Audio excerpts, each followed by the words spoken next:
checking out this video. Don't forget, like and subscribe. All right, Chris Jericho's future, his free agency is coming up here. Yeah. It's interesting because I think he's been so great for the company, the AEW, the company, and he's, I think so he's great. From a casual fan or a pop culture perspective, he's probably still the most famous person on that brand. And yeah, I think so. I think like him and Moxley, I would think would be the most famous. Yeah, I think they're the top two. And for sure. And just because he's had more longevity, but he's also got the music thing. So there's an the aspect acting, of fans, and he's thing. done some acting stuff. Yeah, he's the most famous guy that they have as a regular. I would agree. And I think it's hard because AEW fans have seen him. His character has changed, and the last run of the Learning Tree character did not get over. I think he has even stated publicly that it just kind of wasn't allowed to because, the fans were going to feel a certain way about him. I think they tried to lean into that a little bit, which is what I liked about the Learning Tree character, is they kind of leaned into the idea that he's like this old vet who's, holding the youngsters back or something. But at the end of the day, what company can utilize him? He's not actively on AEW TV right now. Mm-hmm. He would not be. I mean, they had the ROH run. They did not get a TV deal. Now, WWE, they could probably utilize him, but he would not be at the top of the card, and that's why he left WWE in the first place. Well, not the only reason, but that was part of the reason. Was if he had been in his last run, had a run as WWE champion, he probably would have been less likely to leave. I would say that's for sure. But I mean, him leaving WWE when he did was absolutely the greatest move, and a move that virtually nobody else would have made.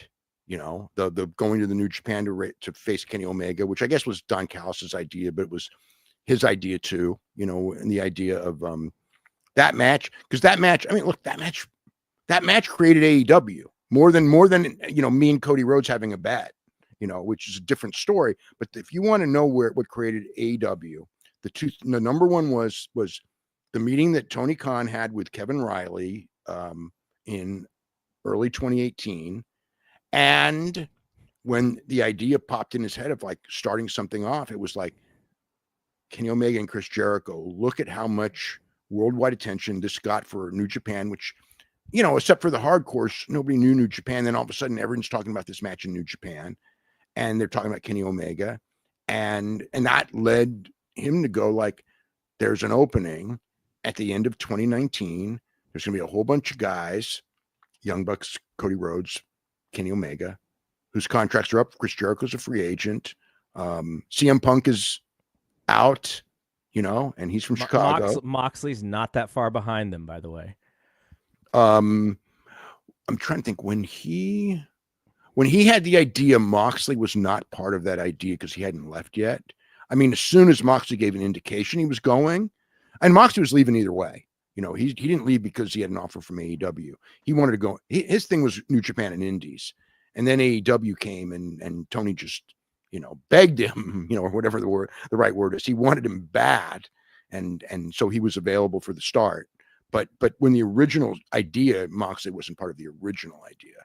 But Jericho was, Jericho and Omega were the two key guys at the start mentally, as far as like what they were going to get. And of course I know that, they wanted to get the New Japan relationship, which took years to get. And actually Moxley was the key to that one, and Rocky. But, so yeah, he's really important. He was their first world champion that first year where they jumped out of the box really big. I mean, to me, the jumping out of the box really strong was Chris Jericho, John Moxley, and Kenny Omega. I think Cody Rhodes next, and Young Bucks right underneath. And so it's like he is like, one of like historically, he's a super important guy.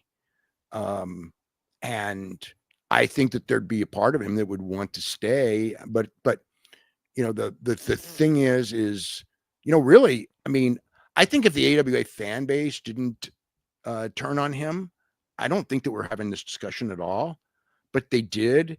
And then the reality is they did on Cody, and then Cody left, and look what happened.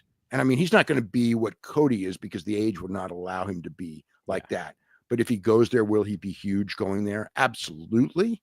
You know, people who deny it, absolutely. Him going there, anyone from AEW who goes there right away, especially someone with the tenure of him.